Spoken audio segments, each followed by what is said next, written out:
Aleutian Islands are situated in the North Pacific Ocean, forming a chain which extends about 1,200 miles west-southwest from Alaska Peninsula toward Siberia to form the southern boundary of the Bering Sea.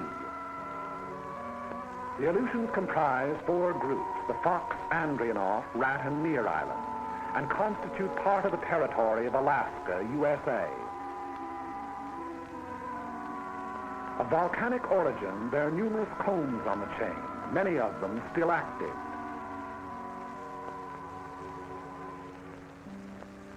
The coasts are rocky and surf-worn, rising immediately from the water in steep, bold mountains.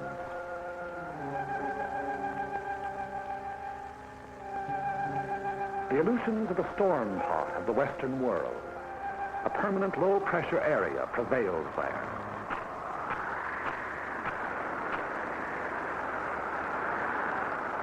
Cold air masses from the polar regions flow with a shearing effect against the warm, moisture-laden air masses over the Japanese current to form cyclonic disturbances.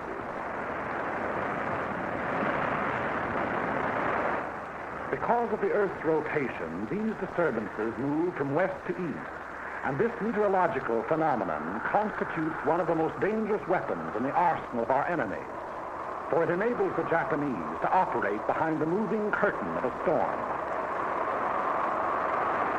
In the early days of June 1942, they employed this advantage in an all-out attempt to secure absolute domination of the entire Pacific Ocean. Behind eastward moving storms, they dispatched 2 invasion fleets against 2 widely separated objectives, Midway Island and Dutch Harbor, an operation designed to break the American line of sea defense upon which the security of the Pacific coast depends. Both attempts failed. American air forces engaged the enemy task force at Midway, achieving an historic victory. And at Dutch Harbor, American land-based planes from secret American airfields swarmed down, seemingly out of nowhere, to knock out 1, 2 troop-filled transports, 3 heavy cruisers, 2 destroyers, and 1 aircraft carrier. In pursuit of the enemy, our Army and Navy airmen flew through storm and fog and hurricane, 1/5 on instruments, 4/5 on luck, 20 hours out of 24 sometimes, through blind passes, by uncharted peaks, down through zero ceilings, not knowing whether the enemy fleet or a mountain lay below, sweating it out for hour after blind hour of continuous flight, and home without benefit of directional beams to land on unlighted runways, refueled, and take off into gray, blind hell. There is no monument to the many who went out and did not return. They fought and patrolled, in many instances, until their fuel was gone, knowing they would be forced down at sea, but unwilling to break off contacts they had made with enemy forces. Few are alive of those that flew against the Japs in the Battle of Dutch Harbor. If you wish to see their monument, you Americans here at home, look around you. In retiring, the remnants of the defeated Japanese task force landed troops on the undefended islands of Attu, Agatu, and Kiska. We immediately undertook the offensive. So commenced our march out along the bridge toward Asia. In late August of 1942, a large detachment of our troops landed on an island several hundred miles out along the chain, and under 2 hours by bomber from Kiska. The name of this island is Adak, and it is closer to Japan than any other American outpost. Typical of the Aleutian chain, it is windswept, treeless, rain-soaked, carpeted with sphagnum, a flat, spongy vegetation like undersea growth, which oozes water at every step. The only bird life on the island is scavenger ravens, big, black wind-ruffles. Remote as the moon and hardly more fertile, Adak is next to worthless in terms of human existence. Its sole value is that of a pin on a staff officer's map, but that value is measureless. Strategically, Adak is one of the most important locations in the world. 11 days after the occupation, an airfield was completed, and the first U.S. bombers sat down. 3 days later, flights took off on a bombing mission to Kiska, with complete fighter protection. Since that time, missions over Kiska have become a daily affair. The airfield is the heart of the island, beating with 500,000 horsepower of heavy and medium bombers, Navy amphibians, pursuit ships, transports. The sound of the engines warming up starts before dawn, echoing back from the mountains that flank the field.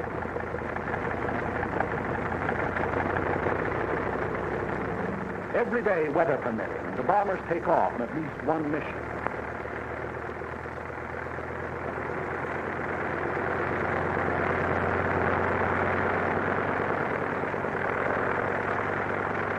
Often on good days, a first flight takes off in the sunrise, others following at regular intervals, so that it just goes under bombardment every hour until nightfall.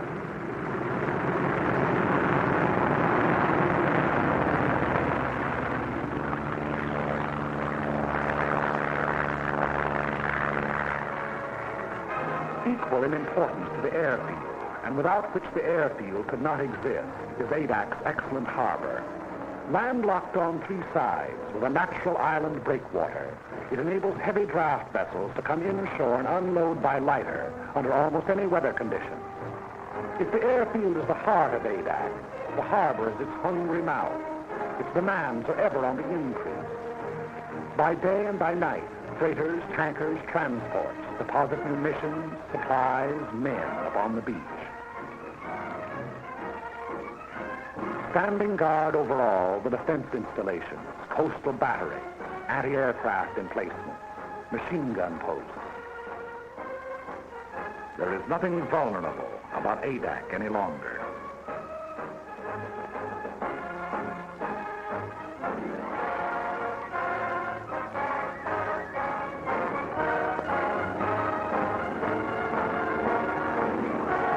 Skies are constantly circled by aerial patrols in never-ending relay.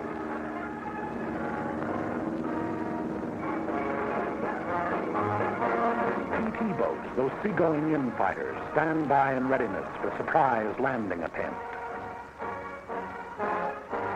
Offshore, destroyers keep endless vigil, slipping like ghosts through the fog, challenging each hull-down speck of an approaching vessel on the horizon. Listening with their undersea ears to the beat of an engine, scanning the seas with a tuneful periscope, standing rugged duty on the bearing patrol, or slipping into port on the flank of a convoy. Although the sea lanes to Adak are constantly traveled by convoys, and contact with enemy submarines is a daily occurrence, sinkings in these waters have been few and far between. Contact with an enemy submarine may continue on and off for hours, during which the undersea craft maneuvers for position to attack, venturing within the radius of the convoy's undersea detectors, only to crash dive, then kill engines and lie silent on the bottom as our destroyers bear down and release depth charges.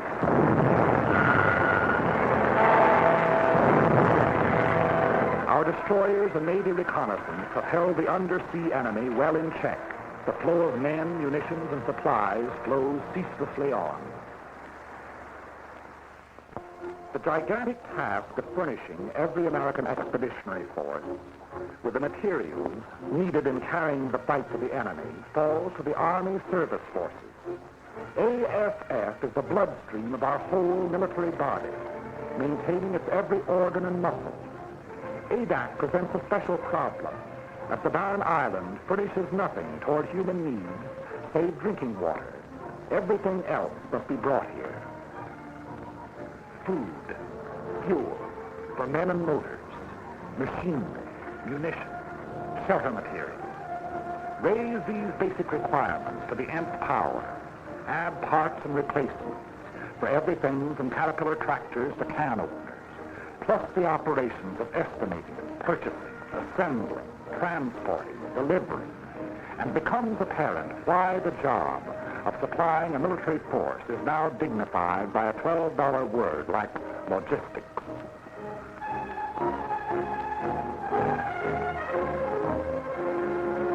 Since the original landing, the manpower of Adak has been constantly augmented. Where before it was hundreds, now it is thousands. Troops arrive after a voyage that may take anywhere from a week to a month, depending on the sea route. But it took more than a single month to land them here. The months of training that toughened them to rigors of wind and weather. that taught them to handle their weapons, that made them into soldiers.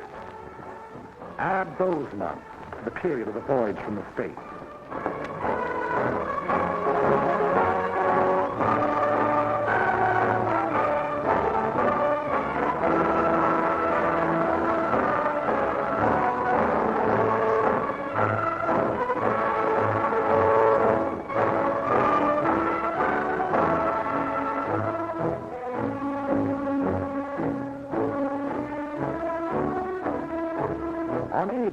Down-eastern accents mixed with Texas drawls and Middle-Western twangs and Brooklynese. Bookkeepers, grocery clerks, college men, and dirt farmers. That is, of course, ex-dirt farmers, ex-bookkeepers, ex-college men. Soldiers now, as though all their lives they'd been nothing but.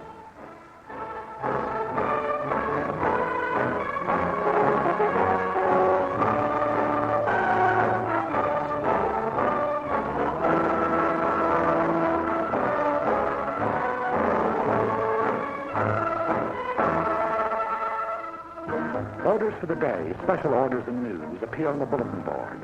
Since newspapers and magazines are usually from a month to 3 months out of date, these radio news flashes are the only means by which the soldier knows what's going on outside. No fresh meat, no green vegetables, powdered eggs, tinned bully beef, potatoes, canned tomatoes, peanut butter, canned fruit, and coffee make up the basic diet.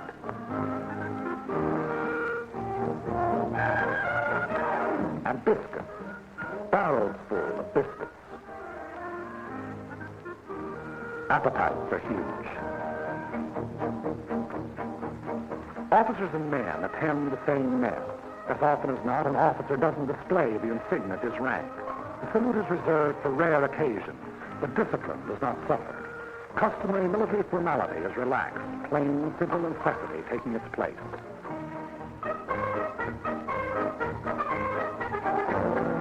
After months in an outpost like Adak, there is a tendency on the part of the soldier to think and live only in terms of the present.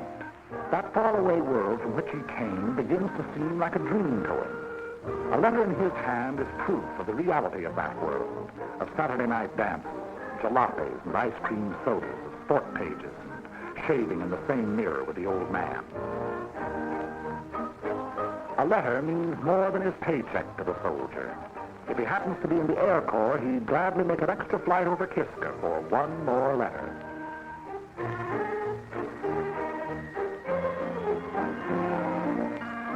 No moving pictures, no stage door canteens or USO, no girls, pretty or otherwise.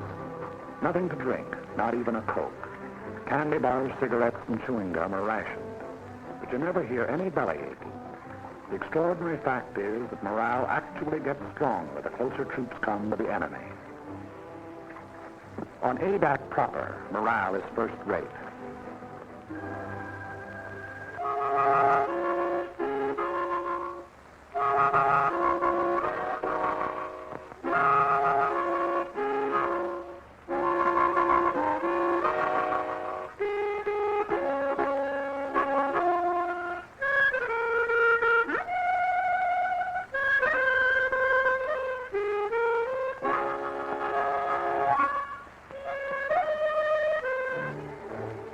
The site of the airfield was originally a shallow tidal lagoon. Army engineers diked up its inlet and drained off its waters by means of a channel to the sea. It was their resourcefulness in exploiting a natural formation which made possible the completion of the field in 10 days and 11 nights, for the work never ceased. Bulldozers shifted thousands of tons of the lava ash which composed the bed of the lagoon. Not a new gain to the Corps that built the Panama Canal.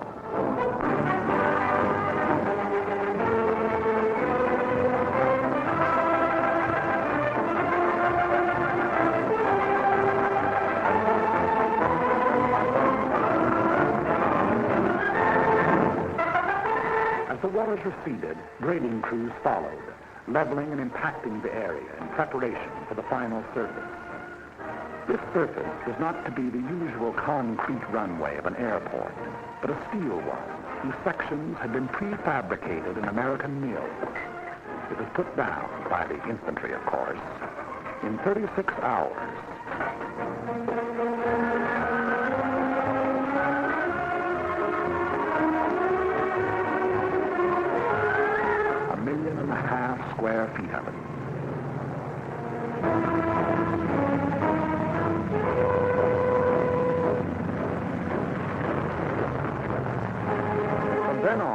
only the severest weather kept our planes grounded.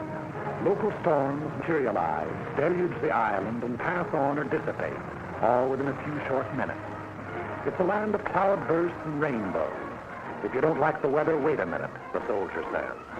Everything the weatherman has to offer may be had in a single day. Downpours, hurricane winds, hail, snow, fog, sleet, and sunshine. It is not so much bad weather as changing weather that makes flying hazardous to the uninitiated there. A new pilot must learn to side slip through local squalls and sit her down in a field rimmed by mountains and under a half foot of water.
The greater percentage of casualties, however, occur in the anti-aircraft fire over Kiska.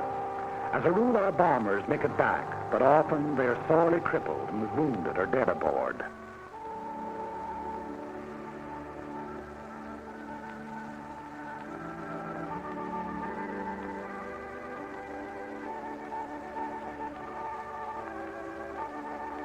In my father's house are many mansions. If it were not so, I would have told you.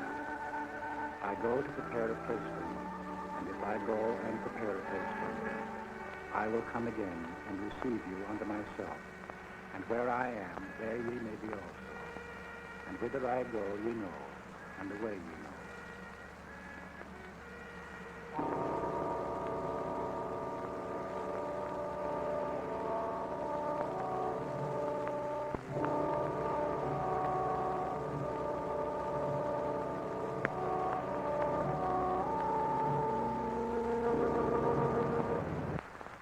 The end of the day's mission is the highlight of each 24 hours. Eyes turn skyward and ears strain for the faint beat of approaching engines. At the first sound, an alert is flashed to the ground defenses. Units clear for action. Anti-aircraft and machine guns are stripped, ammunition broken out, and everything is put in readiness for an enemy who may be tailing our flights home.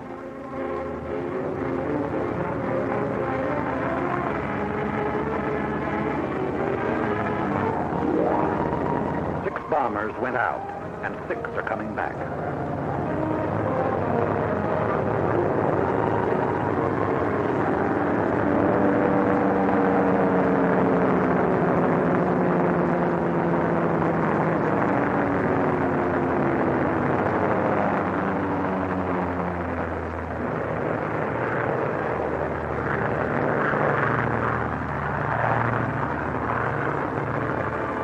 A first ship lands.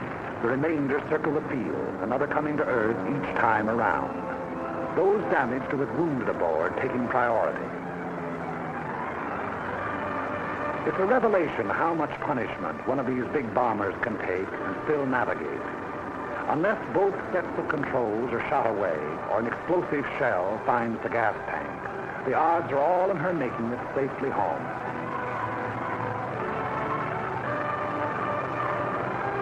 Anyone who's been over will tell you that the most wonderful ride in the world is the ride back from Kiska. No matter if two engines have conked out and daylight is pouring through the wings, there's just something about the scenery on the way home.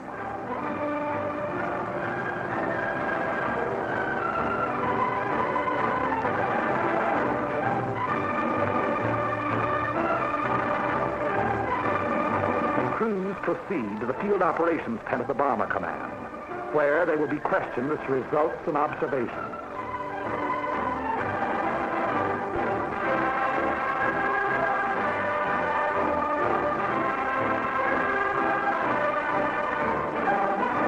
Their jigsaw reports taken singly are compared and cross-checked until a complete and accurate record of the operation has been assembled. Thereafter, they're dismissed with nothing to do till tomorrow but eat, drink, and be merry. I got frequent to lack me all my life. I've got tuppence to spend and tuppence to lend and tuppence to send home to my wife. No cares have I to grieve me, no pretty little girls to deceive me. I'm as happy as a king, believe me, as we go rolling home. Rolling home, rolling home, rolling home, rolling home, by the light of the silvery moon. Happy is the day when the airman gets his face as we go rolling home. But ADAC's tomorrow begins today with a directive from Kodiak Island. A photographic ship accompanies missions to Kiska. It's tasked to follow the bombers over their target, recording the immediate results of the bombardment, also enemy defense activities, new installations, camouflage.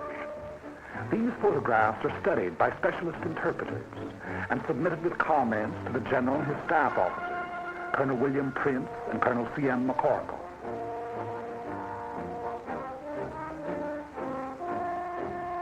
Here is Kiska, her camp area, with its steel huts, her hangars, her underground railway, her gun installations. Kiska, one of the hottest spots on the earth, or above. The main objectives in any mission from ADAC are the destruction of enemy shipping en route to Kiska, destruction of installations on the island, harassing of enemy personnel. When the broader aspects of the operation have been decided upon, the senior officers of the bomber and fighter units work out its details. Among considerations in planning a mission are the type of aircraft to be employed, the weight and type of bombs, the time, altitude, and direction of the attack. All of these are interrelated, a change of one influencing all the others. The overall determining factor is weather. For this reason, the Navy meteorologist plots his charts up to the very time of takeoff. A change of weather at the last moment may mean a complete revision of tomorrow's plans. Tomorrow is Sunday.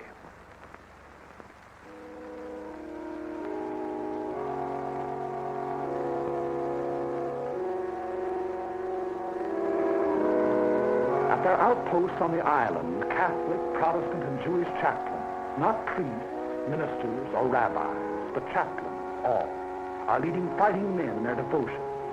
Under the snows of an Aleutian mountain, these defenders of the faith exercise the first of their four freedoms.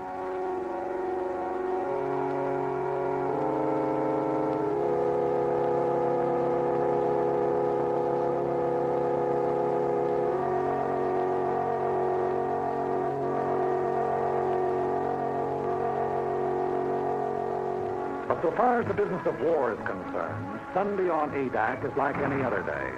There's a mission going out at 13 o'clock. Bombs must be brought down to the fields in their camouflage dumps.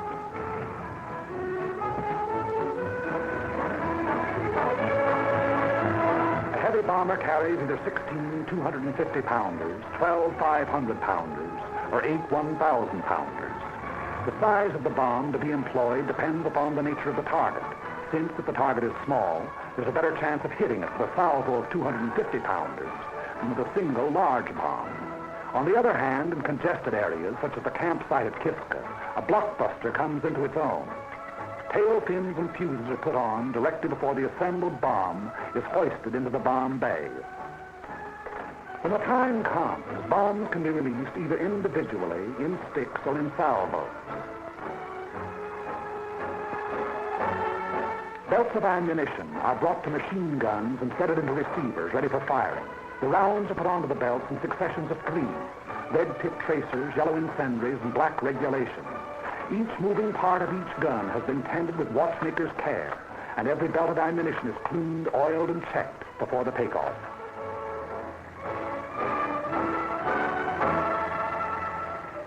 It is 12:40 o'clock, and the pilots who are going to fly the mission receive final instructions. 3 flights, 2 of B-24s and 1 of B-17s are to go over the target. The first flight at 1,100 feet to drop 500-pounders on anti-aircraft installations at North Head. Then to proceed along the coastline, strapping to the western limits of the camp area. The second flight at 7,500 feet to drop 1,000-pound bombs on the camp area. The third flight at 4,500 feet to destroy hangars with 500-pound bombs. Second and third flights to follow at intervals of 45 seconds. 3 fighters to precede each bomber flight at 600 feet, and 3 fighters to afford overhead protection from enemy aircraft.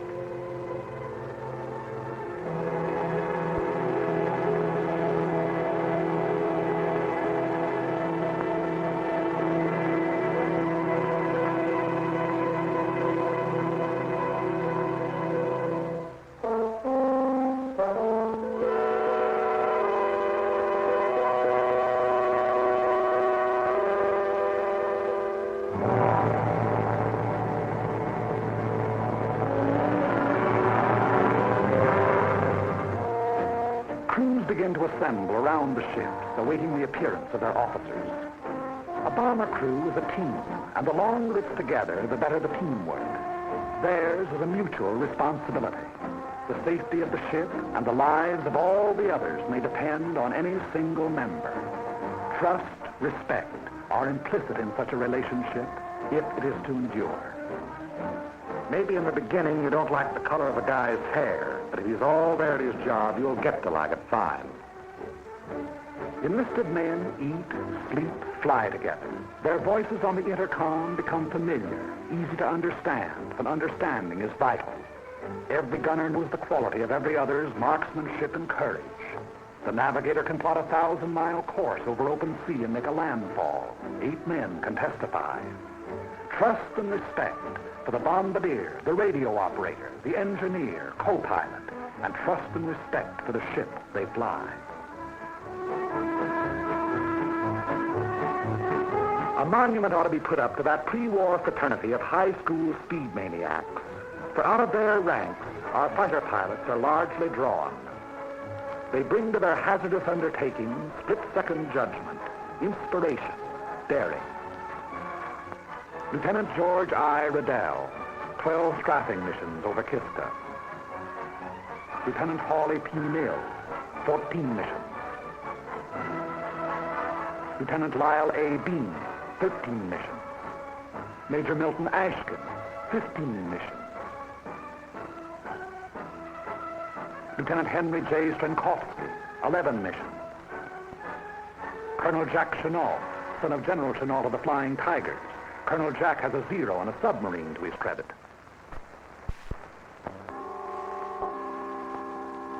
A last-minute weather observation is made.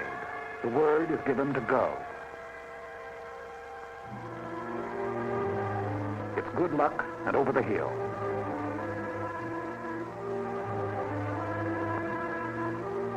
The aerial camera goes aboard.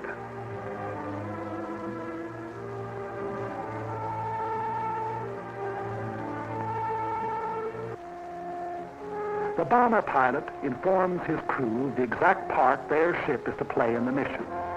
Your bomber pilot is of a different breed to your fighter. Where the fighter is reckless and inspired, the bomber pilot is responsible, determined.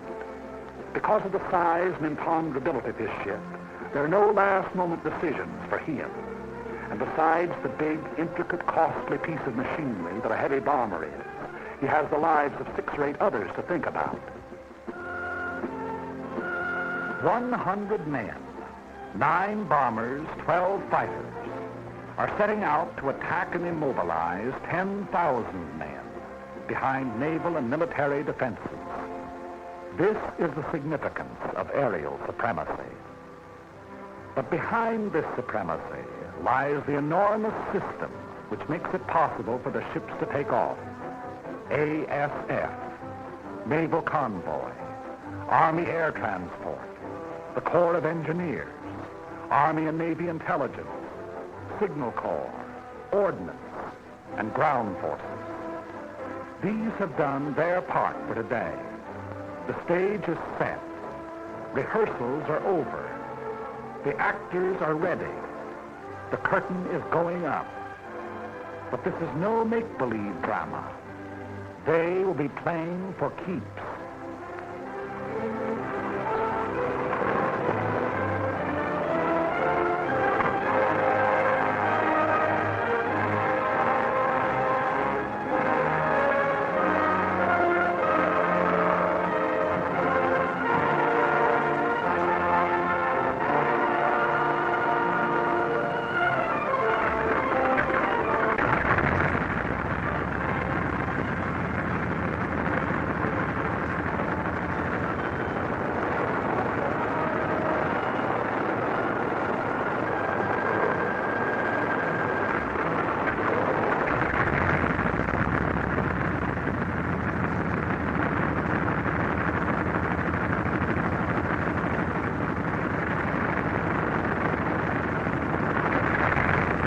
Colonel William O. Erickson, who shot the first bomber down on Adak and led the original mission over Kiska.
thunder of engines makes the earth tremble and the ravens rise.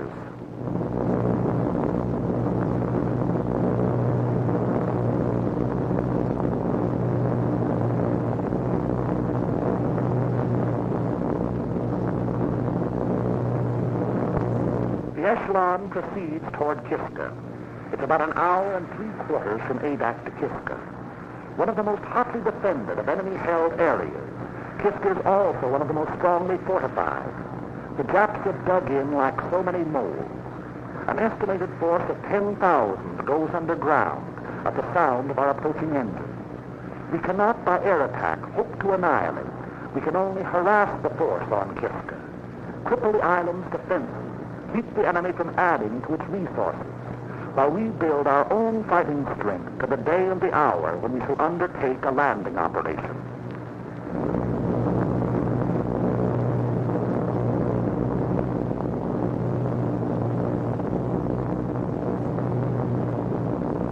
Radio contact is maintained between the bombers and ADAC throughout the flight, which proceeds at military speed, 165 miles per hour.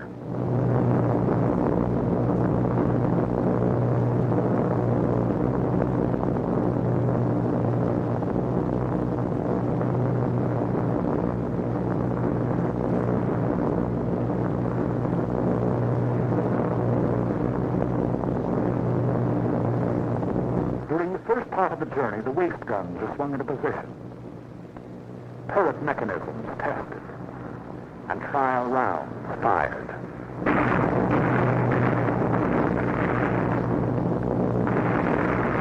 Time moves slowly going after the target.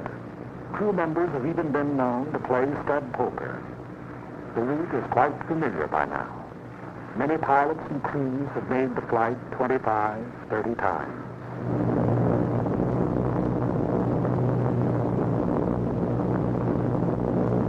Along about the time Antikythera is sighted, they begin to look out for enemy planes. The men whose regular job it is say no matter how often a fellow's gone over, he always feels funny up there over Kiska. At a signal from the squadron leader, the pilots will open throttle, and the planes will go into the bombing run. For a minute and a half to 2 minutes, they will proceed at level flight in an absolutely straight line toward the target, thereby enabling the bombardier to make his computations: wind velocity, speed, temperature, altitude, drift. There can be no deviation whatever in the flight if the bombs are to find the target. 10 miles and 3 minutes from the objective. Before Kiska Volcano, the mission deploys, each flight going to its designated altitude in preparation for the run. The enemy will endeavor to throw the flights off their runs, and at this he will bring all his firepower to bear. The earth below will blaze with hatred. Our ships will heave and rock in the ack-ack. Machine gun bullets may make a filigree of their wings. High explosives may open up holes big enough for a man to crawl through.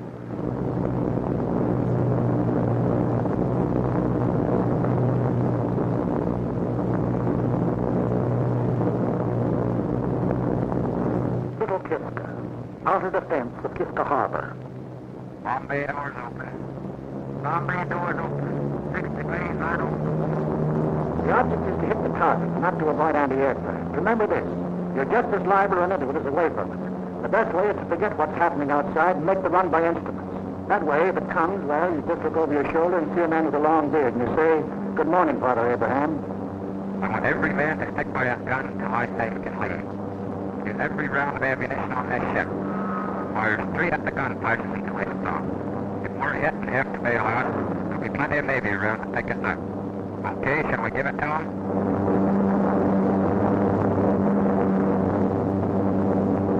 Kiska.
right at 4,500 feet.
Hangars are destroyed, burning.